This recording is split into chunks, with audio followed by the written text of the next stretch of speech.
नमस्कार, मैं राकेश परमार और आप देख रहे हैं महत्वपूर्ण मुद्दा। मित्रों, महत्वपूर्ण मुद्दे में तो आज सबसे महत्वपूर्ण था कि चैंपियंस ट्रॉफी 2025 हम जीत गए। जीतना ही था, अजय रहे हैं हम इस पूरे चैंपियन ट्रॉफी में। हालांकि इसके पहले जो विश्व कप हो रहा था उसमें भी फाइनल तक हम अजय ही रहे थे, लेकिन अनफॉर्चुनेट फाइनल नहीं जीत पाए। उसकी कमी को आज यह आईसीसी चैंपियंस ट्रॉफी ने पूरा कर दिया। मुझे इससे मतलब नहीं है कि आईसीसी चैंपियंस ट्रॉफी पाकिस्तान में होने वाला था उसी का है, क्योंकि हमने मना कर दिया था तो यह दुबई में हुआ। वह एक राजनीतिक मुद्दा है, मतलब हम क्रिकेट नहीं खेलेंगे क्योंकि हमारा और पाकिस्तान का संबंध ठीक नहीं है। बाकी खेल खेलेंगे, कबड्डी खेलेंगे, महिला क्रिकेट खेलेंगे, राजनीति का खेल खेलेंगे, व्यापार खेलेंगे, और आज भी मोस्ट फेवरेट स्टेट का दर्जा हम उसको दिए हुए हैं। यह सब खेल खेलेंगे, सिर्फ क्रिकेट नहीं खेलेंगे।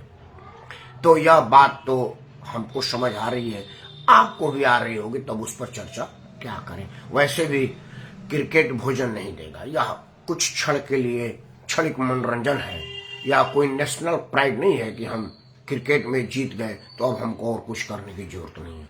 बहुत कुछ करने की जरूरत है। मेरा विषय आज यह नहीं है, मेरा अपना विषय है, वो विषय जो और चैनलों पर या तो होता नहीं है या होने नहीं दिया जाता है, क्योंकि आप सबको पता है कि मैं उन्हीं विषयों पर विश्लेषण करता हूं जो और चैनलों पर आता नहीं है। इसलिए आपसे प्रार्थना है कि तो वीडियो के अंत तक बने रहें, वीडियो को लाइक करें, चैनल को सब्सक्राइब करें और इसे अपने सभी समूह में साझा करें, क्योंकि साझा करने से समस्या अपने समाधान को प्राप्त करता है, और जब समस्या को समाधान मिलता है तो वह समाप्त हो जाता है। यह मैं मानता हूं कि मेरे एक दिन के वीडियो बनाने से समस्या समाप्त नहीं हो जाएगा और ना ही उसका समाधान मिल जाएगा, लेकिन एक दिन जरूर होगा, और उसी एक दिन के लिए मैं अपनी बात रोज रखता हूं और आपसे आपका आशीर्वाद मांगता हूं। आज भी मैं यही करने वाला हूं। मित्रों, आज का विषय अत्यंत दुखद है, सोचनीय है। एक फिल्म का डायलॉग था कि हर शाख पर उल्लू बैठा है, अंजाम गुलिस्ता क्या होगा। बर्बाद गुलिस्ता करने को सिर्फ एक ही उल्लू काफी है। यह आप लोगों ने सुना होगा। मैं बात राजनीति के क्षेत्र में काम करने वाले लोगों पे कर रहा हूं कि गुलिस्ता को बर्बाद करने के लिए एक उल्लू काफी है, लेकिन हमारे राजनीति के हर शाख पर एक उल्लू बैठा है, अनेकों उल्लू बैठे हैं। मैं अपने राजनीतिक क्षेत्र में काम करने वाले लोगों को उल्लू कहने के लिए किसी से माफी नहीं मांगूंगा। अगर कोई साबित कर दे कि वो उल्लू नहीं है तो हमको जेल में डाल दिया जाए। मैं देश के लिए कुर्बानी देने को तैयार हूं, अपना फांसी चलाने को तैयार हूं, लेकिन साबित करना पड़ेगा। या तो वो उल्लू नहीं, आपको उल्लू बना रहे हैं, या वो उल्लू है, कोई एक है। या तो वो बिल्कुल समझदार, तेज और शातिर हैं, हम सबको उल्लू बना रहे हैं, या वो उल्लू है और हम सब समझदार हैं। कोई तो है, वो मैं आपको कुछ देर में स्पष्ट कर दूंगा।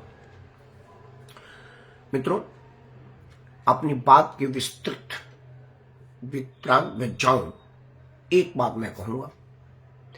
एक शुभ संकेत भारतीय जनता पार्टी की तरफ से आया है, सांकेतिक ही सही, लेकिन अभी मैं पूरा संतोषजनक उसको नहीं मानता। सुना है कि दिल्ली की महिला मुख्यमंत्री रेखा गुप्ता ने सभी महिलाओं को 25 रुपया देने की जगह सही महिलाओं को 25 रुपया देने का निर्णय लिया है। उसके लिए उन्होंने कुछ मापदंड निर्धारित किए हैं। मापदंड की विस्तृत ब्यौरा देकर के वीडियो को लंबा मैं नहीं करूंगा, वो सब आप प्रेस कॉन्फ्रेंस के माध्यम से सुन लिए हैं, और जब और विस्तृत जानकारी आएगी आपको पता चल जाएगा, क्योंकि मैं विस्तार में बात करने के लिए आदी नहीं हूं, मैं तो बात करने की आदी हूं। तो मैं यही कह रहा हूं, देखिए, पहले तो कोई भी चीज यूं ही लुटा देने से राजकोष खाली हो जाता है, और उसकी भरण के लिए हम ही से वसूल की जाती है। मतलब बड़ी मजे की बात है कि मुफ्त में कुछ होता नहीं है, हमारा ही हमको दिया जाता है और डबल में हमसे लिया जाता है। अगर सरकार 1 रुपया मुझसे हमें दे रही है तो बदले में 2 रुपया, कहीं कहीं तो 3 रुपया हमसे ले रही है। और हमारी स्थिति उस कुत्ते की है जो हड्डी में खून खोजता है और उसी के मुंह की खून उस हड्डी में जख्म से लगता है और अपने ही खून को चाटता है और खुश होता है कि मुझे खून उस हड्डी से प्राप्त हो रही है। और जब अंत में वो हड्डी को छोड़ता है तो उसका पूरा मुंह लहूलुहान हो जाता है, जिसका इलाज उसको मिलता नहीं है और तड़प तड़प करके मुंह के घाव में परेशान रहता है, इधर उधर घूमता रहता है। मैं इस सब उदाहरण में कहीं कुत्ता कहीं उल्लू कह रहा हूं, इसके लिए आप मुझे क्षमा करेंगे और अगर क्षमा ना करें तो हमको बता दें कि आप क्यों नहीं क्षमा कर रहे हैं, क्योंकि यह सब आप ही की वजह से संभव हो रहा है। अगर आप इन विषयों को समझ जाते और मुफ्तखोरी के जाल से खुद को निकाल लेते तो मैं यह कहने पर मजबूर नहीं होता। देश में सुप्रीम कोर्ट है, वो सरकार को कह रही है कि आप देश के लोगों को पैरासाइट बना रहे हो, परजीवी बना रहे हो। परजीवी का मतलब होता है जैसे सर में जुए होते हो, कुछ काम करते नहीं, आदमी को खाते रहते, जोंक होता है, कुछ करता नहीं, आदमी का खून खींचता रहता है। तो आप इंसान को परजीवी बना रहे हो, पैरासाइट बना रहे हो, उसे अपाहिज बना रहे हो, काम के प्रति उदासीन हो रहा है, काम करने का उसका इच्छा नहीं है, क्योंकि उसे सब कुछ मुफ्त में आप दे रहे हैं वोट बैंक के लालच में। आपका बदला पूरा हो रहा है कि आपको वोट मिल रहा है, आप सरकार में आ रहे हैं, हुकूमत चला रहे हैं, और वो सुप्रीम कोर्ट ने नहीं कहा, वो मैं कहता हूं, अगला शब्द मेरा अपना है कि आप सरकार चला रहे हैं, अरबों खरबों की घोटाला करके खुद का खजाना भर रहे हैं, देश को लूट रहे हैं, और लूटे में से 2-4% दर दर छींटे की तरह से हम सबों में मार देते हैं। उसी छींटे में हम अगराए घूम रहे हैं कि हमको कुछ छींटे पड़ गए हैं, और हम या उन छींटों के चक्कर में या जान ही नहीं पाते हैं कि मेरा खजाना खाली हो गया, मेरे शरीर से किडनी, फेफड़ा, लीवर निकल गया। हम जब तक ये जान पाते हैं तब तक मृत्युशैया पर जा चुके होते हैं, उठ के कहने के कगार पर भी नहीं होते। आपने श्रीलंका की स्थिति देखा और देशों की स्थिति देखेंगे, देख चुके हैं, देख भी रहे हैं, भारत का भी दिखने लगा है।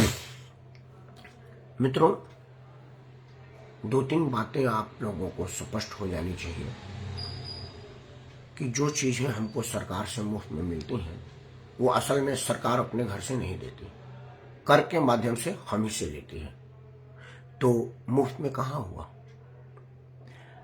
आज मैं दिल्ली की ही बात करता हूं, क्योंकि दिल्ली के ही माननीय मुख्यमंत्री ने यह शुरू किया है कि सभी महिलाओं की जगह सही महिलाओं को सम्मान राशि दी जाए। बिल्कुल बढ़िया कदम है। हो सकता है यह धीरे धीरे समाप्त हो जाए, क्योंकि शुरुआत तो हुई है, लेकिन आखिर इसकी शुरुआत हुआ कहां से? यह हुआ देशद्रोही राजनीति के शुरुआत करता अरविंद केजरीवाल से। मित्रों, अरविंद केजरीवाल को देश से कोई मतलब नहीं है।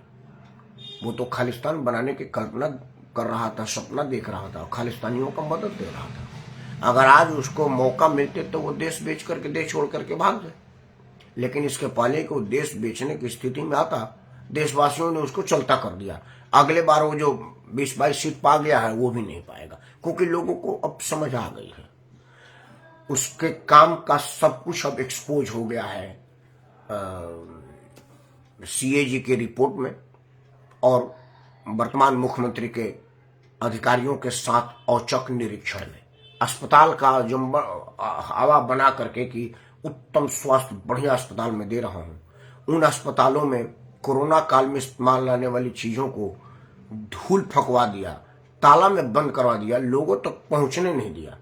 उद्देश्य ये था कि कोरोना में बल्क में लोगों की मौतें हों और हम उसकी इल्जाम केंद्र सरकार पर डाल करके, केंद्र की बुराई करके खुद केंद्र में आने का प्रयास करें, कहें कि देखिए मैं कट्टर ईमानदार हूं, हमको बुला लिया जाए। देशद्रोही नहीं, हत्यारा राजनीतिक भी है अरविंद केजरीवाल।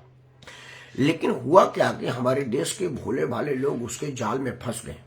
वो बहेलिया की तरह से जाल फेंका, उसमें दाना डाला, कबूतर आए, बैठे और फंस गए, और रोज रोज कबूतरों का नाश्ता करता रहा, और हम समझते रहे कि हम थोड़े फंसे, वो फंसा हुआ है।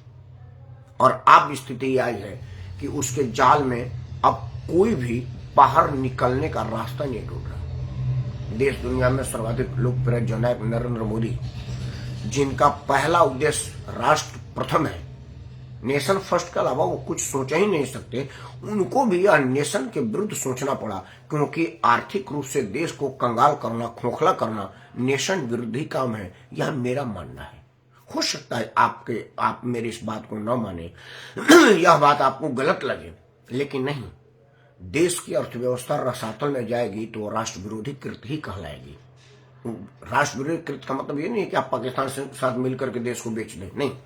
राष्ट्र विरोधी कृत्य ये भी है कि आप देश की अर्थव्यवस्था को खोखला कर दें। मनुष्य की हड्डी अगर खोखली हो जाएगी तो खाल ऊपर से कितना देर तक संभालेगा, एक दिन भर के गिर जाएगा। हमारा देश भी उसी कगार पर पहुंचने वाला है, कहीं कहीं पहुंच गया है, हम समझ नहीं पा रहे। अगर आप सिलसिलेवार तरीके से देखें तो हमारे देश के अधिकतर राज्य अपने बजट से ज्यादा कर्जे में है।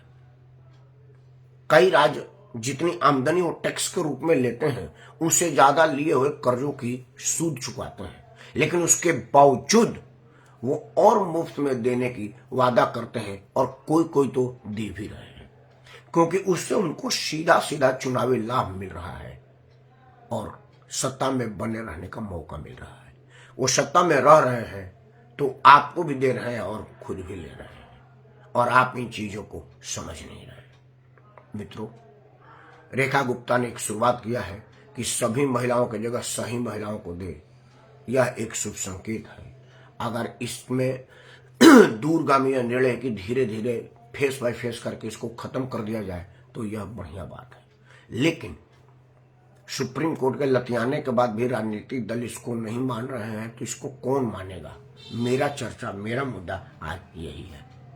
तो मेरा मानना है कि लोकतंत्र में लोक बड़ा है, जनता मालिक है, और अगर आप चाह देंगे तो यह सब चीजें खत्म हो जाएगी।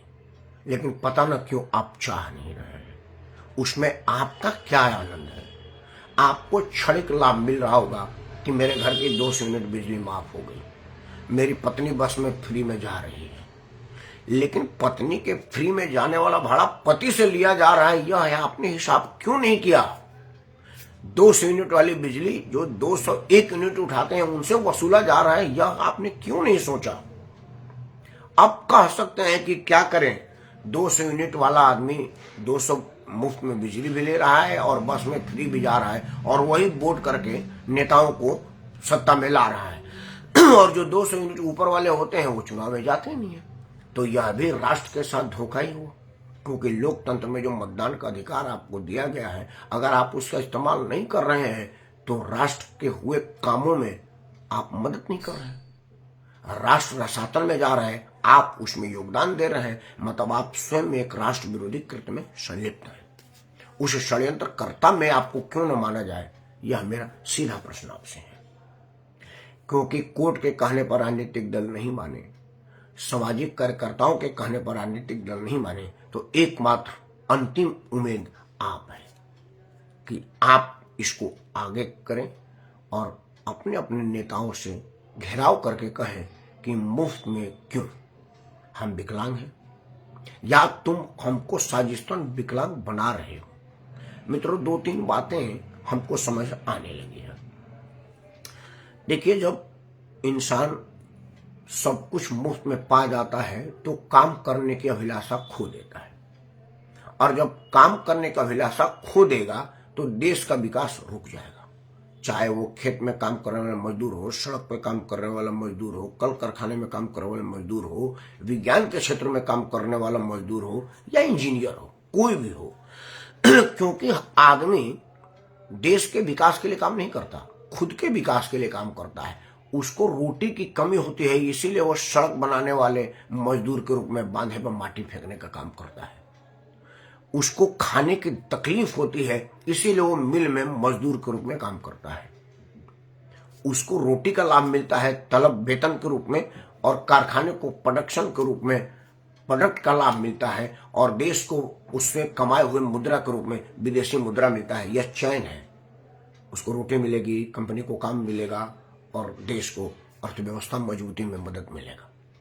लेकिन अगर आप मुफ्त में कुछ दे देंगे तो उसको काम करने की जरूरत नहीं होगी, कंपनी में प्रोडक्शन नहीं होगा, देश की अर्थव्यवस्था मजबूत नहीं होगी। यह सब सीधा सीधा राष्ट्रद्रोह है। लेकिन चूंकि नेता को कोई द्रोह नहीं लगता, रामायण में लिखा है कि समर्थ को नहीं दोष गुसाई। यह बात मैं इसलिए कह रहा हूं क्योंकि जब कोरोना चरम पर था और कोरोना काल में 4 आदमी एक जगह इकट्ठा नहीं हो सकता था, घर से बाहर निकलने पर पुलिस डंडे से स्वागत करती थी। उसी वक्त बिहार में और बंगाल में चुनाव हो गया। वो सारे नेता, मंत्री संतरी, पक्ष विपक्ष और निष्पक्ष रैलियां किए, लाखों लाख की संख्या में लोगों को आह्वान किए। उसमें से 2 नेताओं को मेरे मित्र हैं, मेरे जानने वाले, चुनाव लड़के एमपी बन के जीत के आ गए। उन्होंने कहा, राकेश, पर्चा दाखिला के दिन जब मैं गया तो शाम को आया तो मेरा सर दर्द करने लगा और देह गर्म हो गई। तो मैं डॉक्टर को समझा कि दिन भर का थकान होगा, तो वो खून टेस्ट करके ले गया और वो कोरोना का टेस्ट किया तो मैं पॉजिटिव पाया गया। मैंने डॉक्टर का पांव पकड़ लिया, डॉक्टर साहब छोड़ दिए, भूल जाइए, क्योंकि हम नेता हैं, जी के भी क्या करेंगे अगर चुनाव नहीं जीत पाएंगे तो, क्योंकि हमारा तो जीना मरना चुनाव है। हम पर्चा दाखिला करने जा रहे हैं, पर्चा दाखिला करके आ चुके हैं, हट नहीं सकते। उन्होंने बोला आपका भगवान भला करे। मतलब कोरोना काल में कहा गया था कि अगर आप पॉजिटिव पाए गए हैं तो खुद को क्वारंटाइन कर लीजिए, क्योंकि आप किसी और को इन्फेक्टेड ना करें। नेताजी को इससे कोई परवाह नहीं था। वो लाखों लाख के भीड़ में गए, हजारों लोगों से मिले, सैकड़ों लोगों से हाथ मिलाया, गले मिला। मतलब सीधा कोरोना लोगों को बांटा, क्योंकि उसको अपना चुनावी लाभ दिख रहा था कि हमको चुनाव लड़ना है और चुनाव में जीतना है। मित्रों, नेता अपने चुनाव जीतने के लिए आपके जान की बलि चढ़ा देता है, क्योंकि उसे इन किन % चुनाव जीतना है। मैया छोटी बात है। बड़ी बात यह है कि जब नेता को रैली करनी पड़ी तो कोरोना की कोई जरूरत नहीं थी। कोरोना की उस कंपल्सन को कोई आवश्यकता नहीं थी कि भाई यहाँ पर आदमी की जुटान होगा तो लोगों के जान माल का नुकसान होगा। वही तरह से अरविंद केजरीवाल, स्कूल अस्पताल बंद था लेकिन दारू का दुकान खोल दिया, क्योंकि दारू से उसने दारू माफियाओं से पैसा ले रखा था। वो सीएजी की रिपोर्ट में आ रहा है। सोचिए कि नेता है आपके लिए कितने घातक है और आप हैं कि समझते ही नहीं, और हम जब समझाते हैं तो आप सुनते नहीं। कृपया सुनिए और इस पर अमल कीजिए। अब सवाल है कि क्या करेंगे आप? आपके हाथ में तो कुछ है नहीं, क्योंकि लोकतंत्र में वापस बुलाने के राइट नेता देते नहीं है, क्योंकि उनको पता है कि अगर वो वापस बुलाने की मांग कर देंगे तो ये 554 लोग जो सदन में है उन सबको लोग बुला लेंगे, क्योंकि कोई आदमी चुनाव जीतने के बाद अपने जनता का काम नहीं करता, वो अपना काम करता है। तो एक विकल्प आपको चुनाव आयोग ने दिया है। इस देश में चुनाव आयोग से बाई मिस्टेक ही एक विकल्प मिल गया है। वो बाद में अफसोस कर रहा होगा चुनाव आयोग, क्योंकि चुनाव आयोग अगर इस देश में सख्ती से काम करता तो वो कहता कि ये बाध्यता है, तुम चुनाव नहीं लड़ सकते। लेकिन चुनाव आयोग खाना पूर्ति करता है। चुनाव आयोग को काम है कि चुनाव में लोगों को जागरूक करे, लेकिन वो टेंट लगा देता है, कहीं कहीं लाल पीला गुब्बारा लगा देता है, किसी को पिंक बूथ घोषित कर देता है, किसी को येलो बूथ घोषित कर देता है, और इतने में अपने पीठ थपथपा लेता है और लाखों करोड़ का बजट बना देता है कि हमारा काम खत्म हो गया। यह चुनाव आयोग को काम नहीं। मेरे ख्याल से चुनाव आयोग को काम है कि वो लोगों को जागरूक करे कि आपको मतदान करना कैसे है। 75 वर्ष से ऊपर का हमारा संविधान हो गया, चुनाव आयोग हो गया। 1952 से लेकर के अब तक हम चुनाव करवा रहे हैं, लोकतंत्र का भागीदारी बन रहे हैं, लेकिन हमको अभी तक मतदान करने का शहूर नहीं पता, मतदान करने का तरीका नहीं मालूम है, क्योंकि हम हर बार नशे में मतदान करते हैं और मतदान के पहले हमको नशे के इंजेक्शन दी जाते हैं, नशे के टैबलेट खिलाई जाती है। नशा का मतलब अफीम चरस नहीं होता। नशा का मतलब होता है कि आधी रोटी खाएंगे, इंदिरा को बुलाएंगे।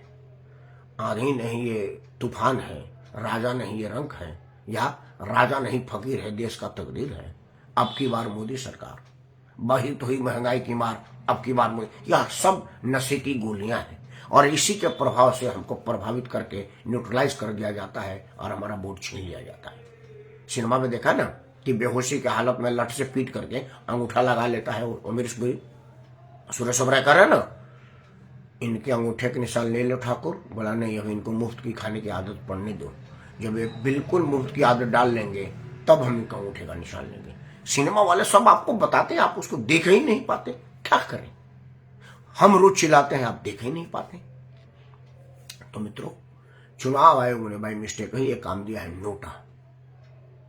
नोटा ने जहां सोटा चलाया, सरकार ने उस चीज को अपनाया। कई उदाहरण मैं कई बार दे रहा हूं, बार बार नहीं दूंगा। आप एक मुश्त होकर के नोटा का सोटा चलाएं और कहें कि हमको ये सब चीज जरूरी नहीं है कि पत्नी वाला चीज पति से ले लो और पत्नी को कहो कि मुफ्त है। एक ही बात पूछ दीजिए कि जो चीजें मुफ्त में दे लो, आप लाभ कहां से रहे? क्या है आपको जो चुनावी फंड मिला है उसे दे रहे? नहीं, उसे नहीं देता, उसको तो आरटीआई के दायरे में नहीं रखा है। आपको अधिकार नहीं है जानने का कि चुनाव राजनीतिक पार्टी को किसने चंदा दिया, कितना चंदा दिया, कहां से आया चंदा, कहां गया चंदा, वह जानने का आपको अधिकार नहीं है।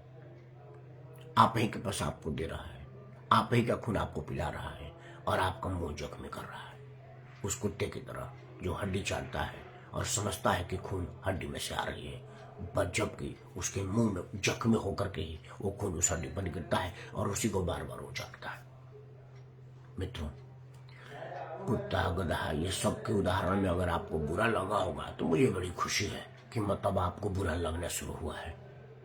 बुरा लगना शुरू हो जाएगा तो राजनीतिक दल का बिहेवियर भी बुरा लगेगा, क्योंकि मुझे तो यही भरोसा नहीं हो रहा है कि आप बुरा बुरा मानने की स्थिति में है भी कि नहीं।